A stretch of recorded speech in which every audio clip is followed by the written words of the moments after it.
శ్రీ దేశిరాజు పెదబాపయ్య గారి జీవన స్మృతి 8వ భాగం 9/3/24 14వ ప్రకరణం మిత్రవర్గం స్త్రీ. ఇంతవరకు బాపయ్య గారి మిత్రులని తెలపబడిన వాళ్ళంతా పురుషులు. బాలురు మొదలు వృద్ధుల వరకు వివిధ ఉద్యమాలలో పాటుపడుతున్న ఆ పురుష స్నేహితులు ఆయన ధర్మస్వభావం ప్రేమపూరితమై సాంక్రమికంగా హృదయం నుండి హృదయానికి పరివ్యాప్తం అయినట్లుగా వ్యక్తం చేశారు. ఈ జీవిత చరిత్ర రాసిన వారు కామరాజు హనుమంతరావు గారు. ఆయనకు స్త్రీలలో మిత్రుడు కూడా ఉన్నారు. ఆయన వారితో ఎలాంటి ఉత్తమ సఖ్యం నెరిపారు, ప్రవర్తించిన సత్సంబంధం ద్వారా జీవనం ద్వారా తన ఆత్మలు ఎలా వికసింపచేసుకున్నారు, ధర్మాన్ని ఎట్లా పెంపొందింపగలిగారు ప్రత్యేకంగా విచారించడం అవసరం. ఆ విచారణ ఇదివరకలో ఎప్పుడూ చెప్పలేదు.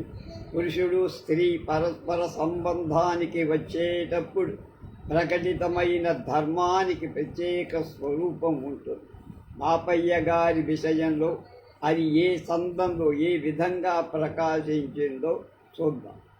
ఆయనకు ముఖ్యంగా 3 విధాలైన ప్రేమ సంబంధాలు బంధుకోటితో 3 నారీమణులతో ఏర్పడినట్లు చదువరులు గమనించి ఉంటారు.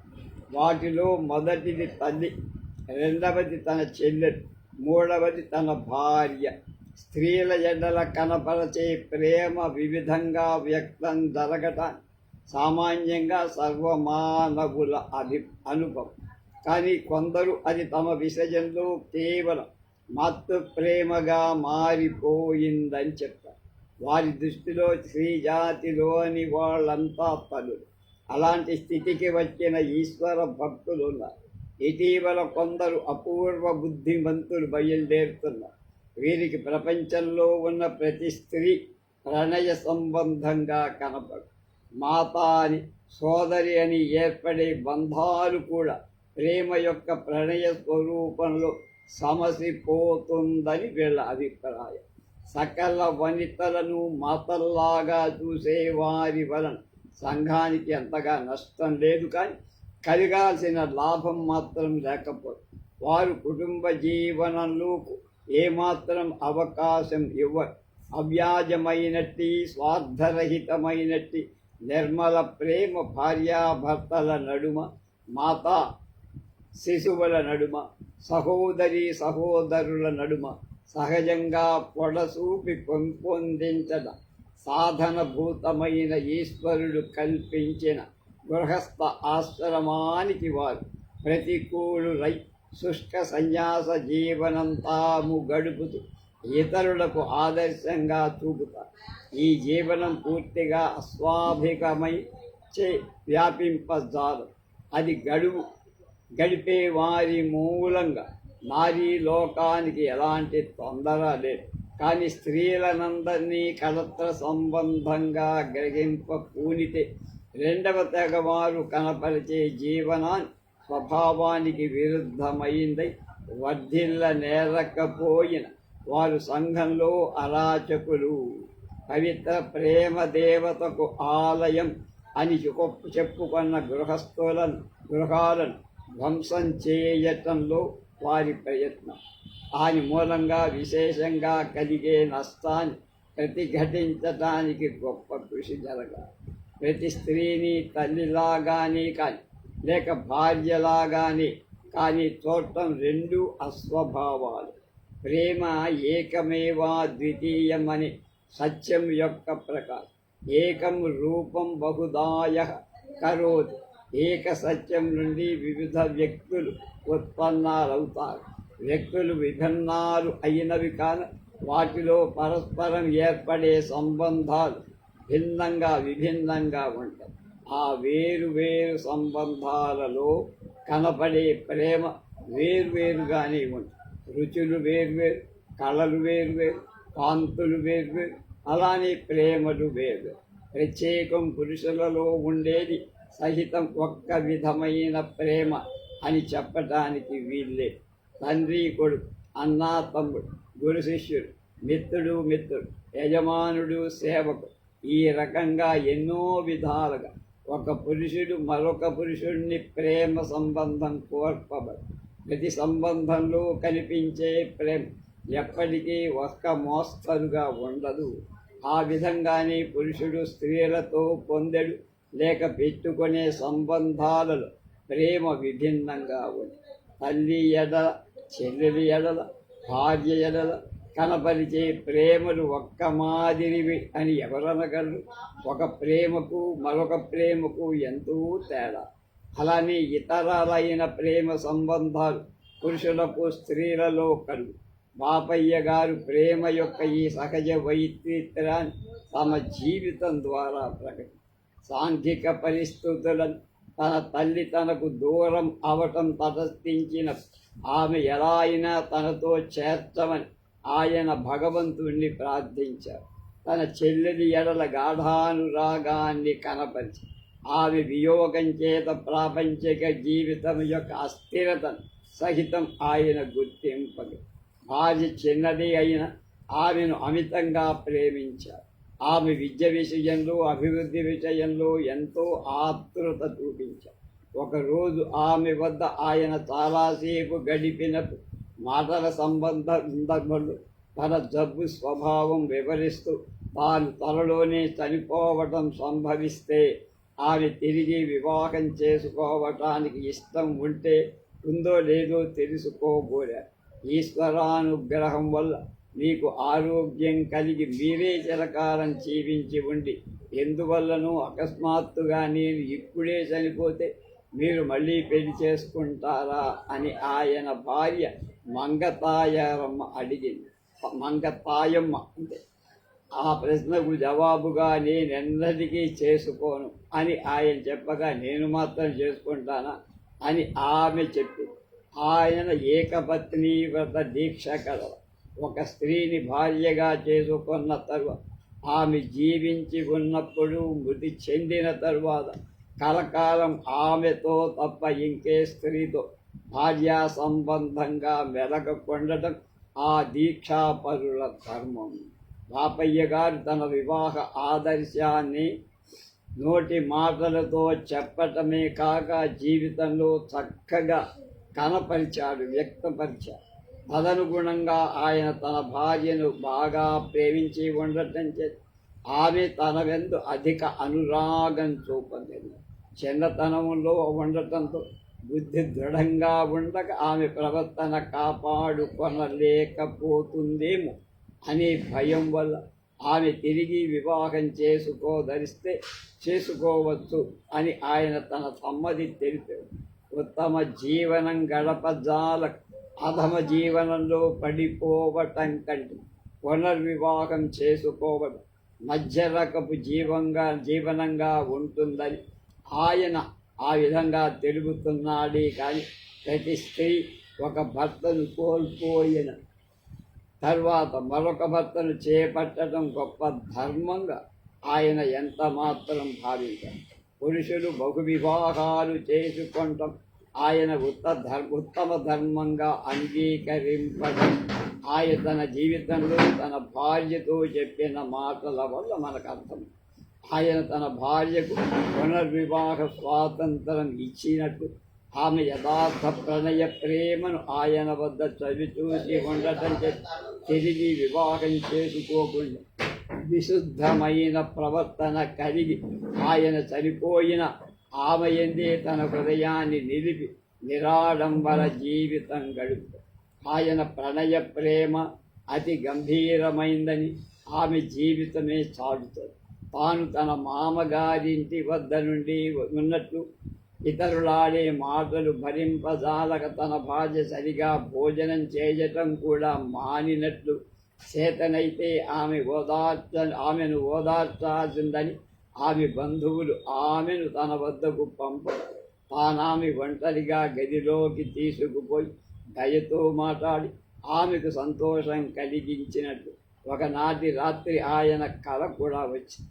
ఆ కళ తనకు ఎందుకు వచ్చిందని తెల్లవారింది మొదలు అదే ఆలోచనలో.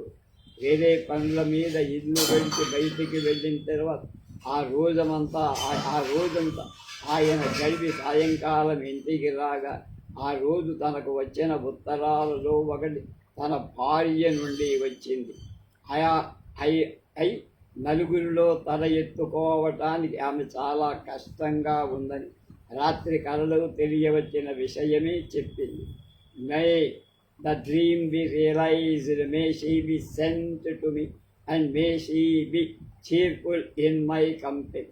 కలలో కనపడింది ఎలలో జరుగుగా, ఆమె నా వద్దకు పంపబడి నా సాంగత్యంలో సంతోషం పొందుగా అని ఆయన దేవుణ్ణి ప్రార్థించారు. ఆమె ఉత్తరం రాయటం, ఆ ఉత్తరంలో సంగతులని ఆయన కలగనడం ఏకకాలంలో జరగటం వల్ల వాళ్ళిద్దరి మనస్సులు పరస్పర అభిముఖులై ఐక్యత చెందాయి అంటానికి నిదర్శనం. ఇక నేమైనా ఇతరులతో మెలగి ఉంటే వారిలో ఒకరు శ్రీమతి లక్ష్మీకాంతమ్మ గారు, శ్రీ పి రామచంద్రరావు గారి భార్యాభర్తలిద్దరూ వీరేశలింగం పంతులు గారు స్థాపించిన వితంతు శరణాలయంలో పనిచేయటానికి రాజమండ్రి వచ్చారు. ఆమెను తరచూ కలుసుకొని శరణాలయ విషయంలో ఆయన ఆమెతో మాట్లాడాల్సి ఉంది. ఆయన ఆమెతో చాలా పరిచయం ఉంది. ఆమెను గురించి తనకు ఏర్పడిన అభిప్రాయం దినచర్య పుస్తకంలో ఈ విధంగా బాపయ్య గారు రాశారు. శ్రీ పి లక్ష్మీకాంతమ్మ నిజంగా కొంత సామర్థ్యం కల స్త్రీ. ఆమె ఇతరులకు భక్తిని పురికొల్పగలరు. ఆమె కీర్తన పాడుతుంటే విని ఎవరు భక్తి శూన్యులుగా ఉండగలరు. ప్రతి హృదయంలో భక్తి చొప్పిళ్ళ చేసే ఈశ్వర స్వరం ఆమె కంఠంలో ఉంది. పరమేశ్వరుడు ఆమెకు పరోపకార జీవనాన్ని ప్రసాదించుగా. బాపయ్య గారు వ్రాసుకున్న ఈ అనుభవం స్త్రీల యందు ప్రత్యక్షమవి ఈశ్వర మహిమను ఆయన చూడగలిగినందుకు వారిని మెచ్చుకోవటాన్ని ప్రారంభించిందని సూచిస్తారు. ఆయన కలకత్తాకు ఒకసారి వెళ్ళినప్పుడు బ్రహ్మానంద కేశవచంద్ర సేన్ తల్లి గారిని దర్శించి ఆమెను గురించి ఈ విధంగా రాశారు. వృద్ధురాలై జబ్బు స్థితిలో నిండి ఉన్న ఆమె భక్తితో ఉత్సాహంతో తేజస్సుగా ఉంది. నేను జీవితంలో అనుసరిస్తున్న ధర్మాన్ని దృఢంగా అవలంబించాలని, అది నా దేశీయులకు బోధించాలని ఆమె నాకు పూర్తిగా ధర్మోపదేశం చేశారు. ఆమె నన్ను ఆశీర్వదించి ఫలహారం ఇచ్చారు. నేను ఆమె ముందు సాష్టాంగపడి ఇతరులకు ఉపయోగపడేటట్లుగా చిరకాలం ఆమె జీవించినట్లుగా కటాక్షించమని ఈశ్వరుణ్ణి ప్రార్థించారు. ఈ సందర్భం వల్ల ధర్మ ప్రబోధం చెయ్యగల వ్యక్తి స్త్రీ అయిన ఆయన యొక్క సంపూర్ణ గౌరవానికి పాత్రురాలై ఉంది అని మనకు అర్థమవుతుంది. అలాగే ఆయన కలకత్తాలో పండిత సీతానాథ తత్వభూషణుల అతిథిగా ఉన్న వారి కుటుంబంతో అక్కడ ఉన్నంతకాలం స్వేచ్ఛగా ఉన్న తత్వభూషణుల కుమార్తెలు ఆయనతో ఎక్కువ స్నేహంగా ఉంది. వారార్గురు బ్రహ్మ సమాజ ఆదర్శాలను గ్రహించిన వాళ్ళని రాఖీ దినాల్లో వారిలో చివరి అమ్మాయి బాకీ పని చేసే ఒక అస్పృశ్యురాలైన స్త్రీకి ప్రణమిల్లి రాఖీనిక విశాల ప్రేమను కనపరిచిందని వినటం చేత ఆయన వారందరి మీద ఎక్కువ మక్కువ కలిగారు. ఆయన మ్యూజియంలో జూలాజికల్ గార్డెన్స్ను ఇతర స్థలాలను వారితో కలిసి చూశారు. ఇంటి వద్ద వారితో మాట్లాడుతున్నారు. 18, 10, 28, 10, 1906,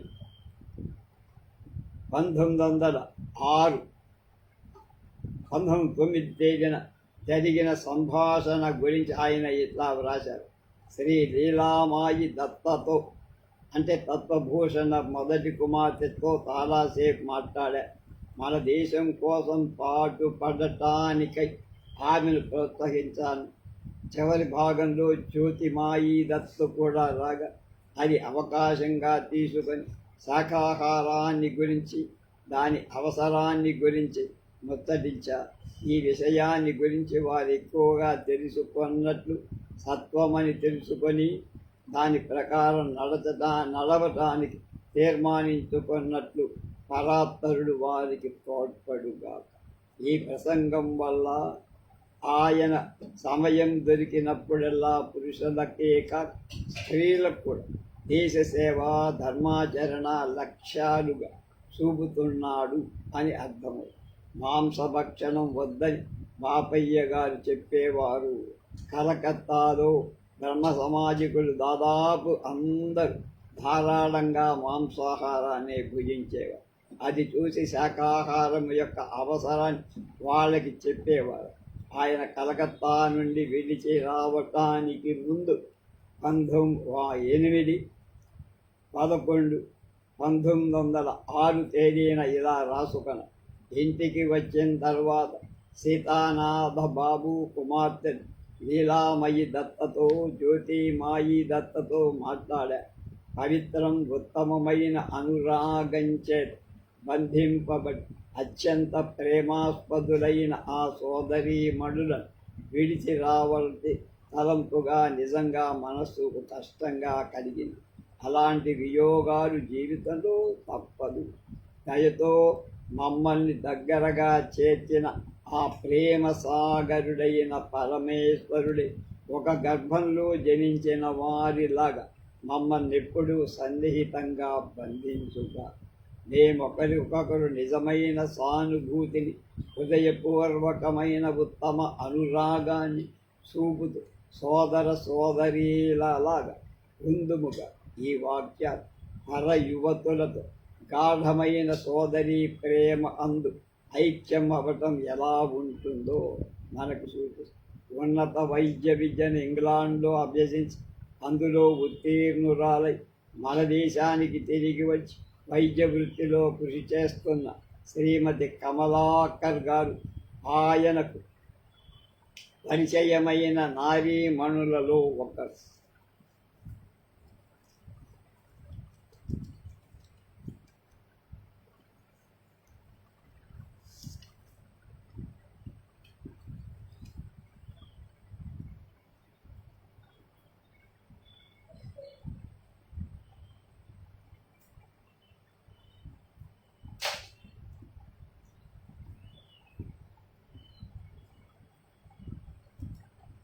ఆమెతో ఆయన చదువుతూనే ఉండేవారు. ఆయన చికిత్స చేయించుకుంటూ చెన్నపల్లిలో ఉండగా చెన్నపురిలో ఆమె ఆయనకు సేవ చేసే రోజుల్లో ఒకరోజు 4/2/1907 తేదీన ఆయన ఇలా రాసుకున్నాడు. సోదరి కమలాకర్ గారు తల్లి కంటే కూడా ఎక్కువగా నాకు కావలసినవన్నీ చేసి పెడుతున్నారు. రోగపీడితులైన సర్వమానవుల ఎడ ఆమె ఇటువంటి ఆదరణ సదా చూపుతున్నట్లుగా నాకు అర్థమవుతోంది.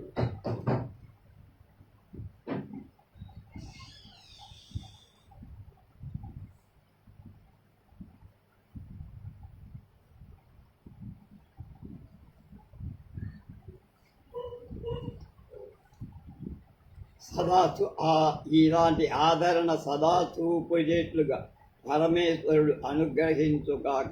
నాకు చూపబడే వాత్సల్యాన్ని నేను అర్హుడనైనట్లుగా ఆయన కటాక్షించు. ఈ మాటలు ఆయన యొక్క హృదయ ఔన్నత్యాన్ని ఆయన ఒరి ఉన్నవ లక్ష్మీనారాయణ గారి భార్య శ్రీమతి లక్ష్మీబాయమ్మ గారు మొదలైన నారీమణులతో కలిసి స్నేహంతో చరించారు. వితంతు శరణాలయ నివాసినులతో దగ్గర సంబంధానికి వచ్చారు. అందరిలో ఆయన పవిత్ర ప్రేమనే చూపగలిగారు. ఆయన పురుషులతోడనే కాక నారీ లోకంతో కూడా వివిధాలైన ప్రేమ సంబంధాలు పెట్టుకొని హృదయాన్ని విపులాన్ని పరిపక్వాన్ని చేసుకొని స్త్రీ పురుషుల పరస్పర సఖ్యం ద్వారానే జీవితం నిజమైన పరిపూర్ణత చెందగలదని చూపారు. 14వ ప్రకరణం ఉద్యోగం. ప్రతి వ్యక్తి తన శక్తిని అనుసరించి ఏదో ఒక వృత్తి అవలంబించి కానీ వ్యక్తి జీవనాన్ని సంఘ జీవనాన్ని పెంపొందలేరు. తన జన్మ సాఫల్యాన్ని తాను ఏ జాతిలో జన్మిస్తాడు ఆ జాతి యొక్క అభివృద్ధిని తీవ్రంగా అభిలషించేవారు.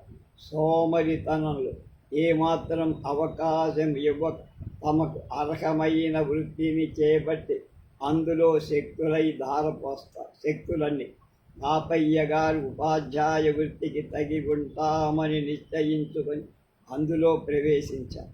వృత్తిని పొట్టకూటికని కాక పరమార్థ సాధనంగా అవలంబించేవారు. ఆ వృత్తి ద్వారా ఎలాంటి ధర్మవర్తన కనపరుపగలరు బాపయ్య గారి జీవితం వల్ల చక్కగా తెలుస్తోంది. దొరతనం గవర్నమెంట్ వారి కొలువులో ఉద్యోగంలో ఉపాధ్యాయులుగా ఉండడం ఆయనకి మొదట ప్రయత్నించారు.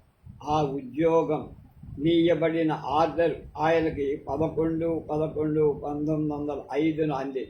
నాడు ఆయన తన దినచర్య పుస్తకంలో ఇలా రాసుకున్నారు: చివరకు నా ఉద్యోగ సంబంధమైన ఆర్డర్ వచ్చిందని ఇవాళ సాయంకాలం అకస్మాత్తుగా విన్నా. ఇది సంతోష రోజు. ఇంతవరకు ఇక ముందును పరమేశ్వరుడు తన సేవకుణ్ణి ఆశీర్వదించుగా, ఆయన ఇచ్చ నెరవేరుగా అని వ్రాసుకొని దాన్ని బట్టి ఆ ఉద్యోగంలో చేరినప్పుడు ఆయన తన పై అధికారుల సేవకుడనని కాక ఈశ్వర సేవకుడని ఎరిగి ఉండి ఈశ్వరేచ్ఛ తన జీవితాన్ని నెరవేర్చుగాక అని కోరినట్టు మనకు అర్థమవుతుంది. ఎటువంటి ఉత్తమ ఆదర్శము ఒక్కసారి ఆలోచించండి. అతి భక్తి శ్రద్ధలతో ఆ రోజు నుండి ఆయన తన ఉద్యోగ కార్యాలను నిర్వర్తించి ఒక్క నిమిషమైనా ఆయన వ్యర్థంగా పోనివ్వలేదు. నిద్రాహార సమయాలు పోగా తక్కిన అన్ని వేళల ఏదో ఒక ఉపయోగకరమైన పని చేస్తూ ఉండేది. కొన్ని గంటలు ఇంటి వద్ద పని చేస్తే కానీ 1 గంట కాలేజీలో లెక్చర్ ఇవ్వటానికి వీల్లేదని ఆయన చెప్పేవారు. ఉద్యోగ విషయంలో అంతగా కృషి చేశారు. ఎన్నో ఇతర విధులు నిర్వహిస్తూ స్వయంగా వంట చేసుకుంటూ ఆయన కాలేజీ పని నిమిత్తం కష్టపడటం ఆశ్చర్యం. కానీ వృధా కాలక్షేపం చెయ్యకుండా పాటుపడడం ఆయన జీవితంలో మొత్తం మీద ఉన్న ఒక ప్రధాన లక్ష్యం. ప్రస్తుతం ఆంధ్ర యూనివర్సిటీ వైస్ ఛాన్సలర్గా ఉన్న కట్టమంచి రామలింగారెడ్డి గారితో ఆయన ఒక రోజున మాట్లాడుతూ ఎక్కువ ముఖ్యమైన పని కలిగి ఉండటం చేత వారి వద్దకు వెళ్ళటానికి వీలు లేకపోయానని చెప్పి, my dear man, do not care for personal relations so much. Do your duty first, and then if you have time and energy, you may attend to friends and such affairs. ప్రియమిత్రుడా, స్నేహ సంబంధాలను అంతగా లక్ష్య పెట్ట. నీ విధి కృత్యం ముందుగా చెయ్యి. తర్వాత నీకు కాలం, ఓపిక, తీరిక ఉంటే స్నేహితుల గురించి అలాంటి విషయాల గురించి విచారించవద్దు అని రామలింగారెడ్డి గారు చెప్పారు. ఈ మాటల మీద ఎంతో సత్యం కలదని బాపయ్య గారు వాటిని తన దినచర్య పుస్తకంలో వ్రాసి పెట్టారు. అలాంటి కార్యతత్పరత గల బాపయ్య గారు ఉద్యోగ కార్యాలలో ఏమాత్రం లోటు లేకుండా పాటుపడని వేరే చెప్పక్క. ఆయన విద్యార్థులను సులభంగా వశపరుచుకొనగలిగారు. బోధన అభ్యసన కళాశాలలో, ట్రైనింగ్ కాలేజీలో ఆయన ఎల్టీ చదివేటప్పుడు ఆయనకున్న ఆ శక్తి కనపడిందని, ఇతర ఉపాధ్యాయుల దగ్గర అమితంగా అల్లరి చేసే పిల్లవాడు ఆయన చదువు చెప్పడానికి రాగానే నిశ్శబ్దంగా ఉండేవాళ్ళని, ఆయన యొక్క ప్రశాంత కృపావీక్షణాలు మృదు మధుర వాక్కులను సమ్మోహనాస్త్రాల ఎలాంటి దుడుకు వాళ్ళనైనా లోబరుచుకొనగలిగి ఉన్నాయని ఆ రోజుల్లో ఆ కాలేజీ విద్యార్థిగా ఉన్న డాక్టర్ పాలకోడేటి గురుమూర్తి గారు, అంటే 117వ మూలకాన్ని కనిపెట్టినటువంటి డాక్టర్ శ్రీ ఆకునూరి వెంకట్రామయ్య గారి భార్య కృష్ణమయి గారికి ఈయన పాలకోడేటి గురుమూర్తి గారు తాతగారు చెప్తున్నారు. కళాశాలలో పనిచేస్తున్నంతసేపు మాత్రమే కాక తక్కిన సమయాలు ఎప్పుడు పట్టితే అప్పుడు విద్యార్థులు తన వద్దకు రావటానికి ఆయన అవకాశం.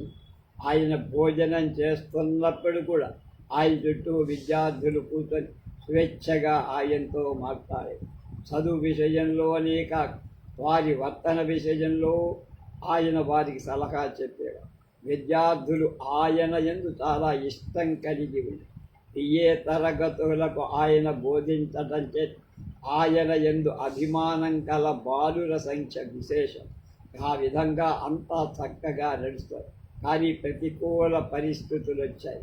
అవి ఎలా ప్రారంభమయ్యాయో వాటిని గురించి బాపయ్య గారు ఎలా తలపోశారో ఆయనయే ఈ తీరును 1/8/1906 తేదీన రాశారు. నా ఉద్యోగం ఖాయపరచడానికి సిఫార్సు చేయమని అడగటానికి నా తరపున గణపతి అయ్యర్ గారు హంటర్ దొరగారి దగ్గరకు వెళ్ళి సంఘ సంస్కరణ విషయంలో నేను జోక్యం పెట్టుకున్నందువల్ల నన్ను గురించి చాలా అసంతృప్తితో హంటర్ దొరగారు మాట్లాడారు.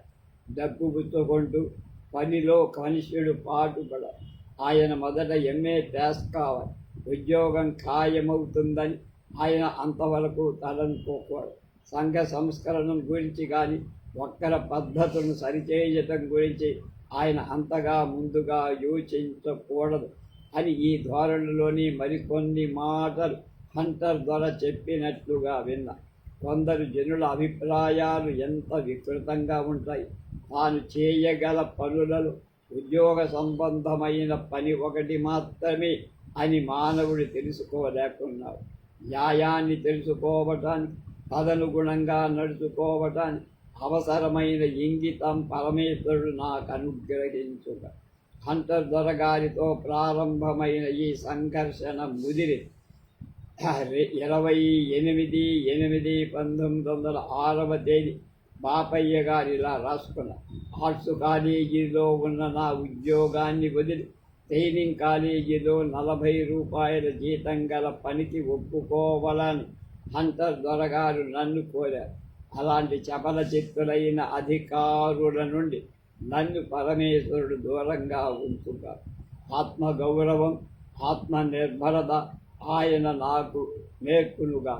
మరుసటి రోజు 29/8/1906 ఇలా ట్రైనింగ్ కాలేజీకి పోవటానికి నేను ఒప్పుకోజాలని హంటర్ దొరగారితో చెప్పాను. దొరగారు నా ఎడ సానుభూతి కనబడి సబ్ అసిస్టెంట్ ఇన్స్పెక్టర్ ఉద్యోగంలో లేక ఇంకొక చోటను ఈ పనికో సిఫారసు చేస్తానని చెప్పారు. ఈశ్వరుడు నన్ను ఆశీర్వదించి 3వ అసిస్టెంటుగా ట్రైనింగ్ కాలేజీలో ఖాయపరపబడినట్టు తనకు తెలిసి 21/9/1906 తేదీన ఇలా రాశాను. ఇది నిజంగా నాకు గొప్ప న్యూనత. 60 రూపాయలకు పనిచేస్తుండగా ట్రైనింగ్ కాలేజీ నుండి అంతకంటే ఉన్నతమైన పని చేయటానికి 50 రూపాయలు ఆర్ట్స్ కాలేజీలోకి తీసుకొని ఇప్పుడు తిరిగి ట్రైనింగ్ కాలేజీకి 40 రూపాయలకి పంపడం నన్ను హీనంగా చూడటమే. ఈ విషయంలో నన్ను ఈశ్వరుడు పరీక్షింపదలచినట్టు కనిపిస్తాడు. ఆత్మగౌరవానికి భంగం లేకుండా సగౌరవంగా మెలగటానికి నాకు శక్తి భగవంతుడు ప్రసాదించు. వీరేశలింగం పంతులు గారి, వెంకటరత్న నాయుడు గారి, బాపయ్య గారు తన ఈ మనోభావాన్ని వారిద్దరూ ఆయన చెప్పినట్లుగా ఉద్యోగం నిరాకరించడమే మంచిదని 29/9/1909 తేదీన ఆయన ప్రిన్సిపాల్ ద్వారా డైరెక్టర్కు పెట్టిన అర్జీని హంటర్ గారికి పంపారు. అది తమ ద్వారా పంపడం అంగీకరింపని బాపయ్య గారి స్వయంగా పంపుకోవాలని తెలుపుతూ అమర్యాదగా దొరగారు ఆయనకు ఒక ఉత్తరం. అది చూసి it is strange how people can smother their conscious అని, మనుషులు తమ మనస్సాక్షిని ఎలా చంపుకుంటారో ఇది విచిత్రం అని బాపయ్య గారు. కానీ తమ అంతరాత్మను తమ వీలుగా తగినట్టు తిప్పుకొనగలవారికి ఆయన మాటలే చిత్రంగా ఉంది. 30/9/1906 తేదీ ఆయన తన అర్జీని డైరెక్ట్గా స్వయంగా పంపి ట్రైనింగ్ కాలేజీలో ఉద్యోగం తనకు అక్కర్లేదని హంటర్ దొరగారితో చెప్పారు.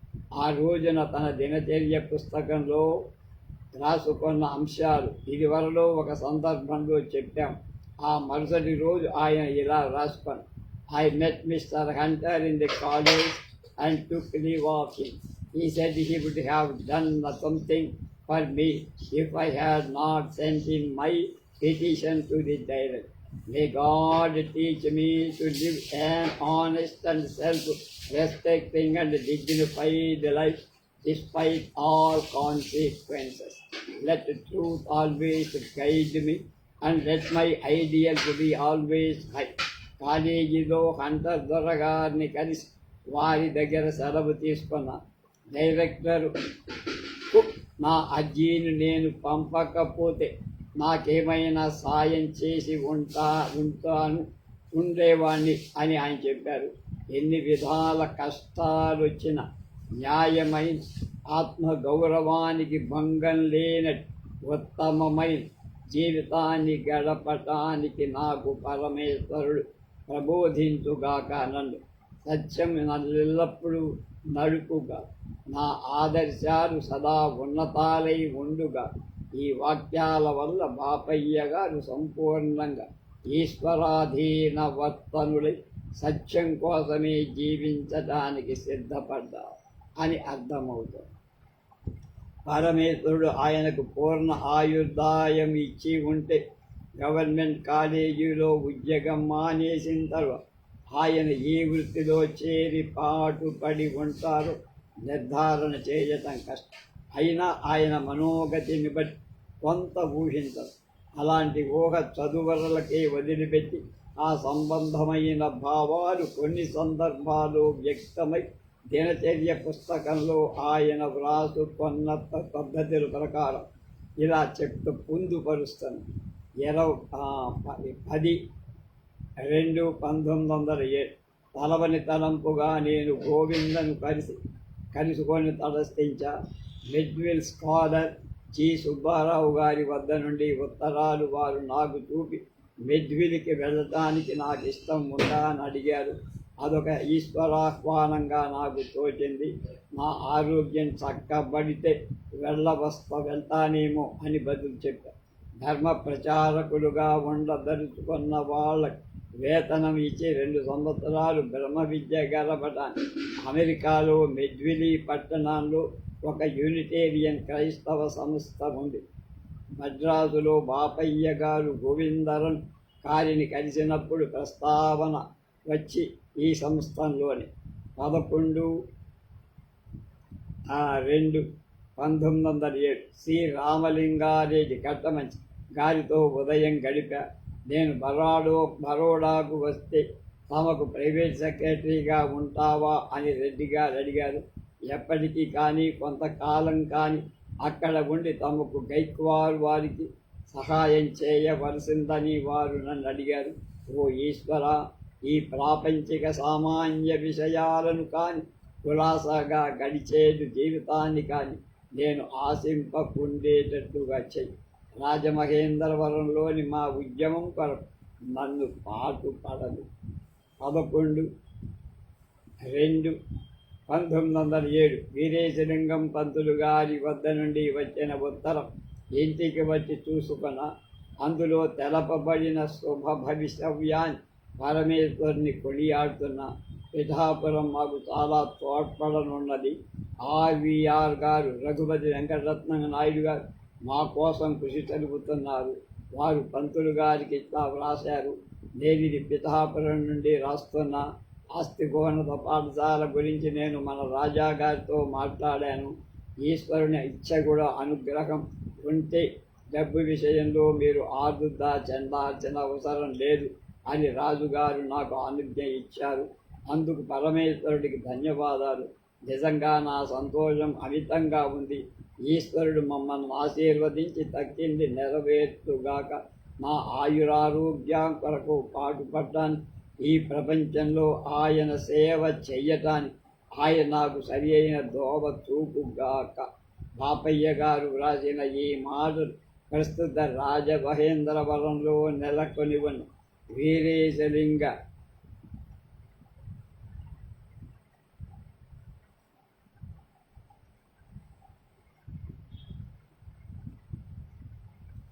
ఆస్తిక ఉన్నత పాఠశాల మొదట స్థాపించటానికి జరిగిన ఆలోచనలకు సంబంధం 13/4/1907 తేదీన బాపయ్య గారు రాజమండ్రి జాతీయ కళాశాలలో అభిమానం కనపరుచు రోజు జనచర్య పుస్తకంలో వ్రాసుకున్న విషయాలు ఇంతకు ముందు ఒకతో చెప్పబడ్డాయి.